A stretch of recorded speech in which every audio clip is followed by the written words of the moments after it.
Hello everyone, welcome to a video on keys in a relational database model. In this video, we shall discuss the following aspects about keys in a relational database model. First of all, we will start with discussing how data gets stored in a database. And further, we will discuss what are the challenges associated with storing data in this particular way. Then we will come to the importance of keys. And out of the many keys in this particular video, we will discuss only 4 types of keys, which are primary key, candidate key, super key, and foreign key.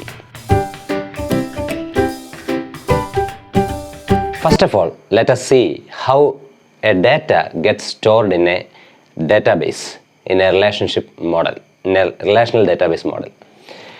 Data gets stored in a database as a table.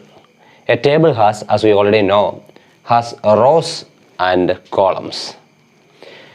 Each column in a particular database represents an attribute of the data, an attribute of the table, an attribute of the entity.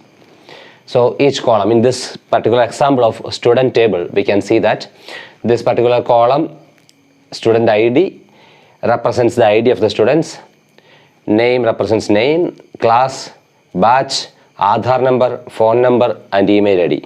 Each column represents one attribute about an entity called student. Now coming to a particular row, each row is a record regarding a particular data. It's a record about a student. For example, in the first row we can see the record or details regarding Zara. That is how data gets stored in a relational database. Now, coming to the challenges associated with storing data in this way, there are mainly 3 main challenges while saving data in this particular way. First and major challenge is ambiguity. Ambiguity just means confusion, right? Confusion means, consider there is Zara here, and consider the same class there is another Zara with another surname. So Zara 1 and Zara 2. So there can be a confusion among this name. This is a very simple case. In large quantity of data, it can arise. Storing data in this particular way can lead to confusions or ambiguity. Second challenge associated with this kind of a data storage is data redundancy. Redundancy means repetition. In this particular scenario, we mean redundancy to point out unwanted repetition. In database, repetition can happen, but unwanted repetition is a challenge, or that is what we mean by redundancy. That we will explain in further part of the video. Now coming to the third challenge, it is inconsistency. Inconsistency means, consider there are multiple tables of students. There is this student table. Consider there is another table. For some reason, this student data gets stored. Let us take a case of a particular student, for example, Zara. Now consider her phone number gets changed. There can be a chance that we may miss to change the phone number in other tables. We may change the phone number in this particular table. We may miss to change the phone number in other tables. This is called inconsistency of data.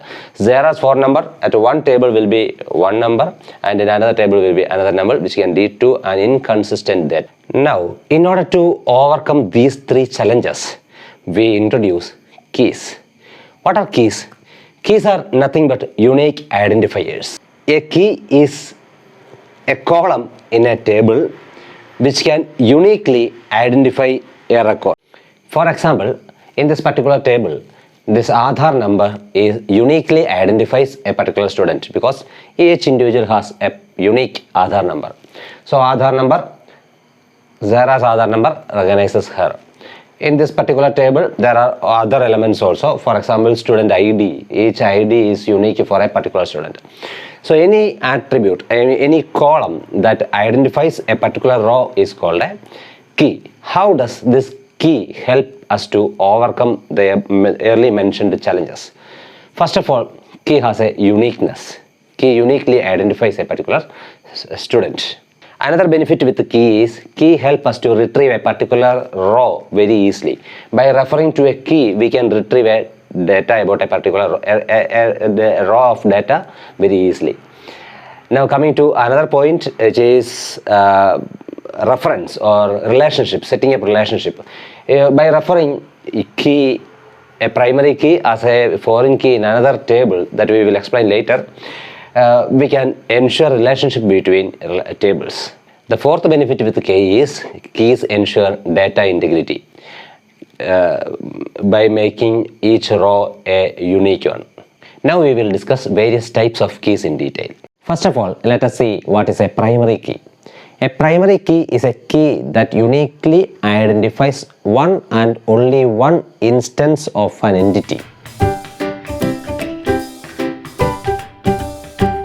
In simple words, in a given table, a primary key is a key that uniquely distinguishes, that uniquely identifies one particular row, one particular record. In this case of a student table, we can see that student ID 1, 2, 3. This is uniquely identified. 1 is uniquely identifying this row, 2 is uniquely identifying this record, and 3 is uniquely identifying this record. Aadhaar number is also unique for one person. But consider the case of phone number. Can we consider phone number as a primary key? In the case of a grade 2 class 2 student, the phone number must be of their parents. Consider Sarah has a sibling who studies in another class. So this phone number can be the same for that particular student also. So this phone number, we cannot make sure that this phone number uniquely identifies Zara. So we cannot consider phone number as a primary key in this case. Same is the case with email ID also. Why don't we take name as the primary key? Because there can be another Sarah in this class, right? Or another class Sarah in another class. Thus, we cannot ensure that these values shall uniquely identify a particular record. Anything that uniquely identifies a particular record is a primary key. In short, what we have discussed so far is that primary key is a unique key. It can identify only one record, one tuple at a time, and it has no duplicate values. It should have a unique value. It cannot be null. One thing about a primary key is that primary key need not be a single column. It can be a combination of columns. Now let us discuss the concept of foreign keys. Foreign keys are the column of a table that is used to refer to the primary key of another table. Let us discuss this with an example. We have a student table and a school meals table where this table represents the students who have opted for school meals, and they have a classification of veg and non-veg.